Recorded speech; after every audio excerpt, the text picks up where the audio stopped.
Selamat pagi teman-teman, saya Tini Mariana. Saya dari kelompok 2 dan pematrika 4. Di sini saya akan membahas tentang implementasi pembelajaran berbasis masalah.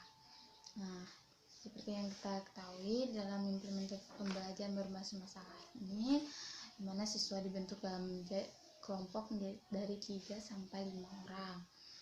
Dan siswa diberi peluang untuk menguji dan mengenali permasalahan dengan skenario permasalahan mereka. Di sini mereka harus mengenali permasalahan, menguji dan apa permasalahan yang mereka akan teliti gitu. Terus yang ketiga, informasi menggunakan berbagai sumber dan dievaluasi antar kelompok dan ditampilkan melalui diskusi kelas. Nah, di sini setelah mereka mendapatkan informasi, terus mereka akan didiskusikan antara kelompok, terus ditampilkan di depan kelas. Nah, ini. Dan mode pembelajaran berbasis masalah. Mode pembelajaran berbasis masalah itu mempunyai ada 3, yaitu tentang pertama itu metode studi kasus.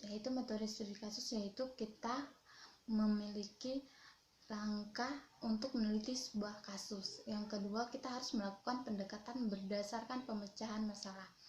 Nah, di sini kita harus melakukan pendekatan dalam pemecahan masalah. Dan yang ketiga itu pendekatan pembelajaran berdasarkan proyek dan pendekatan. Di sini pendekatan belajar proyek maksudnya yaitu pendekatan pembelajaran berdasarkan proyek atau masalah, dan pendekatan pembelajaran kooperatif, yaitu maksudnya mereka saling membantu dalam menyelesaikan suatu masalah. Dan implementasi pembelajaran berbasis masalah. Dalam implementasi pembelajaran berbasis masalah itu yang pertama itu mengidentifikasi masalah untuk penyelidikan. Nah, di sini siswa diminta untuk mengidentifikasi masalah apa yang hendak diselidiki. Yang kedua, mengeksplorasi masalah. Mengeksplorasi masalah yaitu siswa merancang tugas proyek berdasarkan identifikasi masalah, dan guru membantu mengorganisasikan pembelajaran dengan memfokuskan 3 pertanyaan seperti apa yang kamu ketahui, apa yang kamu butuhkan, dan bagaimana kamu dapat mengetahuinya. Dan yang ketiga itu mengiring siswa untuk melakukan penemuan ilmiah. Nah, di sini juga guru diminta untuk mengiring siswa untuk melakukan penemuan baru. Yang keempat, siswa melaporkan apa yang telah mereka lakukan. Setelah mereka mengidentifikasi, merancang, terus mengiring, maka siswa diminta untuk melaporkan apa yang telah mereka lakukan atau selidiki. Yang kelima, kegiatan terakhir adalah masing-masing kelompok diberi waktu untuk presentasi. Nah, di sini siswa diminta setelah selesai melaporkan, mereka diminta untuk diberi waktu untuk presentasi apa yang telah mereka selidiki. Yang keunggulan dan kelemahan pembelajaran berbasis masalah.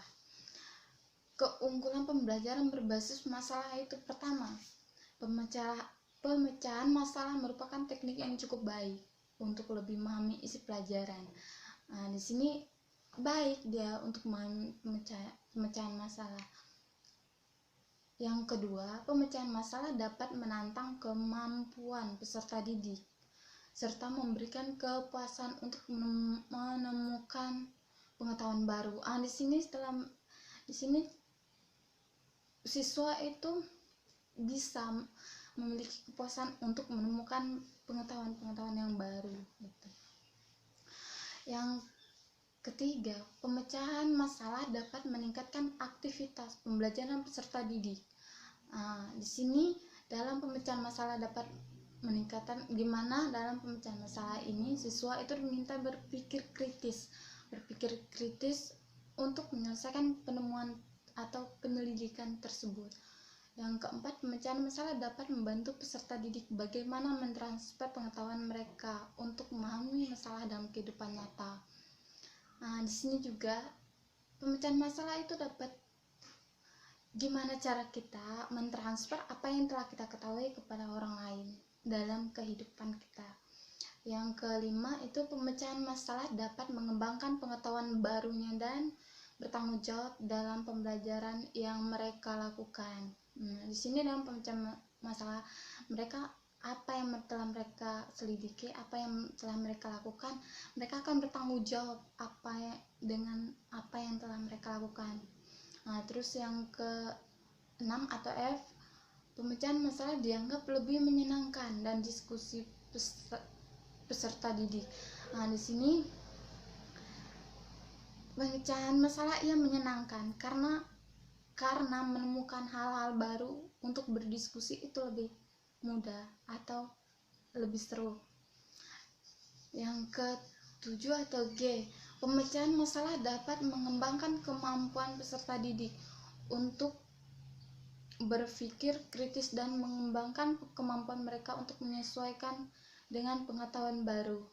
Iya, di sini mereka dituntut untuk berpikir kritis serta dengan mereka supaya mendapat pengetahuan baru. Yang H, pemecahan masalah dapat memberikan kesempatan kepada peserta didik untuk mengaplikasi pengetahuan yang mereka miliki dalam dunia nyata. Di sini setelah mereka menyelidiki, setelah mereka mendapatkan pemecahan masalah yang tersebut, mereka akan mengaplikasikan kepada orang-orang lain tentang apa yang telah mereka temukan. Terus yang kedua yaitu kelemahan pembelajaran berbasis masalah ini, yaitu memiliki kelemahan. Yang pertama itu bila peserta didik tidak memiliki minat atau tidak memiliki kepercayaan bahwa masalah yang dipelajari sulit untuk dipecahkan, maka mereka akan merasa enggan untuk mencoba. Di sini juga ketika sesuatu yang diselidiki itu merasa sulit atau susah untuk diselidiki, itu mereka akan merasa enggan gitu untuk mencobanya. Kenapa? Karena karena ada tidak memiliki minat ke situ dan juga tidak mau mencoba. Yang kedua, keberhasilan pendekatan pembelajaran melalui pemecahan masalah memerlukan waktu cukup untuk persiapan. Di sini juga dalam mengimplementasi pembelajaran masalah ini membutuhkan waktu untuk persiapan, karena setiap masalah itu